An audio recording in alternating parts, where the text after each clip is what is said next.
Hello दोस्तों, आपका स्वागत करता हूँ एक नई वीडियो के साथ आपके चैनल शेयर का फंडा में।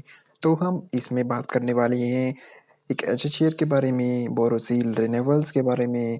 उसकी लेटेस्ट न्यूज़ जानेंगे, उसमें गिरावट का रीज़न जानेंगे और उसकी डिटेल एनालिसिस करेंगे। कंपनी करती क्या है, कंपनी किस कब से है। तो चलिए डिटेल में देखते हैं और जानते हैं। तो बात करिए बोरोसिल की, जिस कंपनी को आप बेहतरीन जानते हैं। आज गिरावट हुई है 6% की, 736 रुपये प्राइस चल रहा है, जैसे कि कंप्यूटर स्क्रीन पर देख सकते हैं। इसके बारे में फंडामेंटली जानने से पहले हमें जानना होगा कि कंपनी करती क्या है। तो कंपनी के बारे में पता नहीं होगा तो हम फंडामेंटली क्या जानेंगे। फंडामेंटली जानेंगे, पहले बिजनेस देखेंगे, कंपनी करती क्या है, तो उसके बारे में देखेंगे। तो कंपनी की साइट पे चलते हैं। तो कंपनी है हाउसवेयर प्रोडक्ट्स बनाती है, ग्लासवेयर कंपनी है। क्या करती है, लीडिंग है, बहुत ही बेहतरीन कंपनी है। बोरोसिल आपने अगर सुना होगा तो बहुत ही अच्छी कंपनी है। Borosil is born as public limited 1962 में आई थी। और to acquire the existing business of industrial, इसको एक्वायर किया था, setup by doctor Lele. The name inspired by Borosil glass. The company main product category sell product अंदर बोरोसिल ब्रांड के अंदर इसने प्रोडक्ट बेचे। वहीं 1963 में cornering glass works USA joins Borosil limited, यानी कि उसने यूएसए के साथ कोलैबोरेट कर लिया। USA company cornering glass works, जिसने जॉइन हैंड कर लिया बोरोसिल के साथ। और फिर ये कॉर्निंग ब्रांड एज वेल बन गई, यानी कि एक इंटरनेशनल ब्रांड बन गई, यानी कि इंटरनेशनली भी इसका एक्सपोजर बढ़ा। और वहीं 1964 में Corning becoming majority stake share holder बन गया, यानी कि जो यूएसए कंपनी थी उसने मेजॉरिटी स्टेक खरीद लिया इसमें। वहीं 1970 में introduce iconic vision glass, the first consumer product, इसने फर्स्ट कंज्यूमर प्रोडक्ट लॉन्च किया 1970 में, जो कि बहुत ही पॉपुलर हुआ बोरोसिल का। बोरोसिल की बोटल्स भी आती हैं, बहुत ही बेहतरीन है, प्रोडक्ट बहुत बेहतरीन है। 1981 में फिर a direct from government of India promote local brands, all products are now sold under Borosil brand, यानी कि जो भी प्रोडक्ट बिक रहे थे वो बोरोसिल ब्रांड के अंदर ही बिक रहे थे। वहीं फिर 1988 में Corning divest its entire stake holding to promoting by Kukra company, Kukra family की तरफ डाइवर्स्ट कर दिया, यानी कि उसको बेच दिए एंटायर शेयर होल्डिंग, फिर वो बन गए। फिर 1991 में Gujarat Borosil a subsidiary of Borosil, यानी कि इस setup manufacture with 230 ton per day facility in Bharuch, Gujarat में इसने फिर 230 टन पर डे का फैसिलिटी इंट्रोड्यूस किया गुजरात बोरोसिल, जो कि सब्सिडी थी बोरोसिल की। वही 1993 में विद इन 5 ईयर्स कंपनी का टर्नओवर हो गया ट्रिपल और प्रॉफिट हो गया डबल, तो बहुत ही बेहतरीन हो गई। फिर 1999 में क्या हुआ कि बोरोसिल ने इंट्रोड्यूस किया Borosil international brand, imported consumer glassware inch popularity हो गई इसकी। फिर 2000 में क्या किया, पॉपुलरिटी बाय माइक्रोवेव्स भी आने लग गए बोरोसिल के। फिर है already synonyms with heat proof glass आने लग गए, becoming the default choice of हाउसवाइफ्स फॉर माइक्रोवेव यूटेंसिल्स, यानी कि एक चॉइस बन गई। और फिर 2008 में वनसाइन ग्लासवर्क सेटअप एक state of art manufacturing in Bharuch for laboratory and consumer glassware, यानी कि 2008 में इसने वर्लाइन ग्लासवेयर सेटअप किया। फिर जो 2010 में गुजरात बोरोसिल सेटअप हुई थी, India first and only solar glass production line बन गई 180 टन पर डे के हिसाब से। और वहीं 2013 में फिर इंट्रोड्यूस किया गया anti reflecting coating for solar glass, इसने लॉन्च किया, जिसका सेटअप फिर इसने सेकंड मैन्युफैक्चरिंग यूनिट स्टार्ट की तरहपुर महाराष्ट्र में। अब इसका हेडक्वार्टर महाराष्ट्र में है। तो वेलिन ने सेकंड मैन्युफैक्चरिंग फैसिलिटी खोली 2013 में। फिर 2014 में गुजरात जो बोरोसिल थी, जो हमने पहले देखी थी, वो first anti money free solar glass बन गई। फिर 2015 में क्या किया, डाइवर्स कर दिया consumer product range to include some kitchen appliances Borosil launches, यानी कि जो किचन अप्लायंसेस थे उसको डाइवर्सिफाई कर दिया। लैबक्विस्ट एंट्री इनटू लेबोरेटरी इंस्ट्रूमेंट में लॉन्चेस, लैबक्विस्ट लॉन्च कर दिया इसने। और फिर 2016 में बोरोसिल ने एक्वायर किया होपवेल टेबलवेयर प्राइवेट लिमिटेड, इसको एक्वायर किया। जयपुर की कंपनी थी ये। और बोरोसिल एक्वायर्स कंट्रोलिंग इंटरेस्ट इसने एक्वायर किया in class pack private limited, Nashik की कंपनी थी। फिर इसने एंटर किया फार्मास्यूटिकल प्राइमरी पैकिंग मार्केटिंग, यानी कि फार्मास्यूटिकल की प्राइमरी पैकिंग मार्केट होती है, उसमें एंटर किया। फिर इसने first glass lunch box launch किया with instant success anti plastic messaging, यानी कि एंटी प्लास्टिक मैसेजिंग की ज़्यादा वेस्ट ना हो, तो अच्छा प्रोडक्ट लॉन्च किया इसने। इसका बहुत फेमस भी है बोरोसिल का। और वहीं 2017 में गुजरात बोरोसिल ने world first to fully solar glass, यानी कि increasing 30% in module efficiency, 30% module efficiency थी जिसकी, वो लॉन्च किया। फिर 2018 में जो वेस्लिन ग्लास वर्क्स था एंड होपवेल जो इसने acquire merge into Borosil limited, इनकी कर दिया गया बोरोसिल में। तो एक बोरोसिल बन गई। अब Borosil technology limited with a mandate to research, जो बोरोसिल की टेक्नोलॉजी लिमिटेड थी वो रिसर्च करती थी, डिज़ाइन डेवलप, कैसे डिज़ाइन करेंगे डेवलप करेंगे जो भी ग्लासवेयर हैं उसको। इक्विपमेंट इस सेटअप एट, जिसको सेटअप किया गया हिडांची पुणे में। फिर बोरोसिल की जो लैब क्यूज थी जिसको इसने बनाया था किचन अप्लायंसेस के लिए, range of laboratory equipment manufactured by Borosil technology. वहीं 2020 में क्या किया इसने, जो NCLT bench order pronounced on 2020 approve the composite scheme of amalgamation arrangement, यानी कि ग्लास वर्क्स, फेनी investment, Gujarat Borosil with Gujarat glass works demerge company और name change to Borosil renewable limited, यानी कि इसके अंदर से डीमर्ज कर दी गई बोरोसिल रेनेबल लिमिटेड, यानी कि इसी की कंपनी है। जैसे मदरसन सुमी में भी हुआ है अभी, ऐसे ही इसको डीमर्ज कर दिया गया। इंडस्ट्रीज बिजनेस अलग रखा गया, कंज्यूमर बिजनेस अलग रखा गया। तो demerge of scientific and industrial product and consumer business of Borosil renewable Borosil glassware में रखा गया। और बात करें other along with the scientific and consumer business vested in, जो कि अमलगमेशन किया गया था, यानी कि जो बोरोसिल रिन्यूएबल है वो सोलर ग्लास बिजनेस कैरिंग करेगी, कि संभालेगी। और बोरोसिल लिमिटेड क्या संभालेगी, scientific and industrialist product business संभालेगी।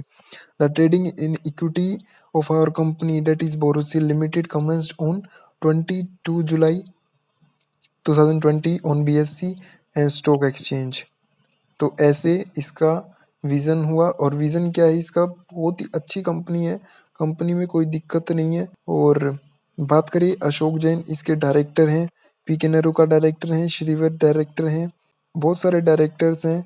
And MD and CEO Shreevar Kheruka, जो कि फैमिली है इनकी सबकी, यानी कि ये हेड होंगे, ये सबसे बड़े, ये एग्जीक्यूटिव चेयरमैन है। और बात करें ये एक फैमिली के अंडर आ गई अब।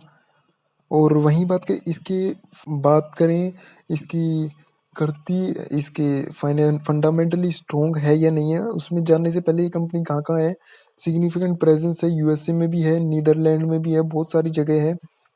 और बहुत सारे प्रोडक्ट्स बनाती है, glassware, instrument, disposal plastics, liquid handling system, explosion proof lighting glassware, बहुत सारे प्रोडक्ट्स बनाती है, यानी कि कंपनी बहुत अच्छी है। तो हम बोरोसिल लिमिटेड की बात नहीं करने वाले हैं, उसकी डीमर्जर कंपनी बोरोसिल रिन्यूएबल्स के बारे में बात करने वाले हैं, जिसका प्राइस 736 रुपये चल रहा है और 6% की गिरावट रही है। उसकी न्यूज़ भी बताऊंगा, पहले इसमें जान लेते हैं इसकी फंडामेंटली स्ट्रॉन्ग है या नहीं है। बिजनेस तो हमने देख लिया, अब फर्स्ट क्लास है, अब इसकी फंडामेंटली स्ट्रॉन्ग है या नहीं है वो देखते हैं। तो current price is more than intrinsic value, high price चल रहा है, तो गिरावट भी हो सकती है। और रिटर्न ऑन इक्विटी अच्छे दे चुका है, डिविडेंड रिटर्न नहीं दिए इतने कुछ खास, और बोट जोन में भी नहीं है। वही एक दिन की बात कर ले, 6% की गिरावट रही है करीबन। और एक वीक की बात कर ले, 23-24% की रिटर्न दे चुका है। वही 1 मंथ की बात कर ले, 29% की रिटर्न दे चुका है। 1 ईयर की बात कर ले, 234% की रिटर्न दे चुका है, बेहतरीन कंपनी है। और अगर 5 साल की बात कर ले तो 1400% की रिटर्न दे चुका है। वहीं मैक्सिमम बात करें, 1400% की रिटर्न दे चुका है। ये 2018 से आई कंपनी है, मई 2018 से, तो अच्छी कंपनी है। कंपनी में चार्ट पैटर्न भी फर्स्ट क्लास है, हाउसवेयर में है, स्मॉल कैपिटल है। ये ध्यान रखिए, अगर इसमें इन्वेस्ट कर रहे हैं तो गिर जाएगा 4-5% आराम से। और और हाई रिस्क है। और पी 94 है, सेक्टर पी 772, यानी कि पी भी अच्छा चल रहा है, पी में भी कमी नहीं है।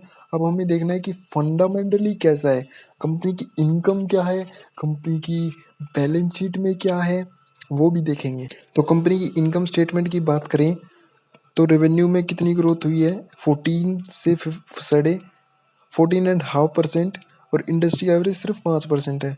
तो रेवेन्यू में भी अच्छी खासी ग्रोथ देखने को मिलेगी। तो रेवेन्यू 2012 से देख लेते हैं, 168, फिर 160 हुआ करीबन, फिर 196 हुआ करोड़ में ये, फिर 2015 में 245 हुआ, फिर 2016 में 257 हुआ, फिर 392 हुआ, फिर 332 हुआ, फिर 247 हुआ, फिर 274 हुआ, अब 2021 में 507 हुआ।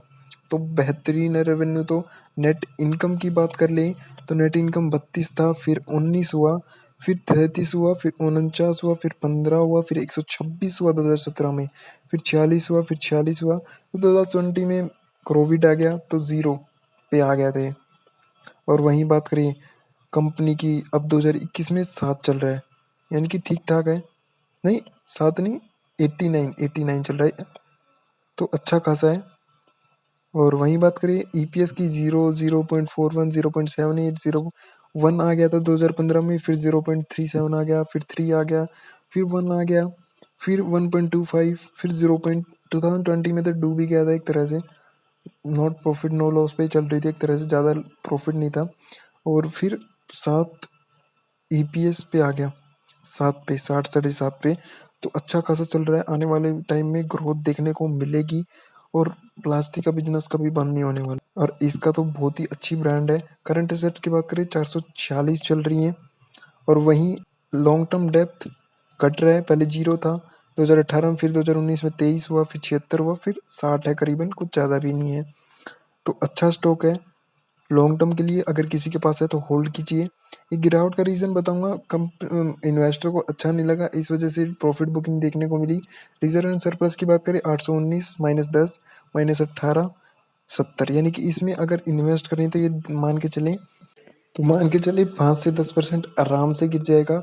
अगर इतना होल्ड कर सकते हैं कि 5 से 10% गिर जाए तो हमें फ़र्क नहीं पड़ना चाहिए, तो जा सकते हैं। अच्छा स्टॉक है, एक न्यूज़ की वजह से इसमें गिरावट देखने को मिली, हालांकि स्टॉक बेहतर है, स्टॉक में कोई कमी नहीं है। और प्रमोटर्स होल्डिंग भी देख सकते हैं 61% है, तो प्रमोटर की होल्डिंग में भी कोई दिक्कत नहीं है, प्रमोटर्स होल्डिंग भी अच्छी खासी है। फॉरेन इंस्टीट्यूशन भी 4 से 5% है, रिटेल सबसे ज़्यादा बैठे हैं 25%, तो होल्ड कीजिए।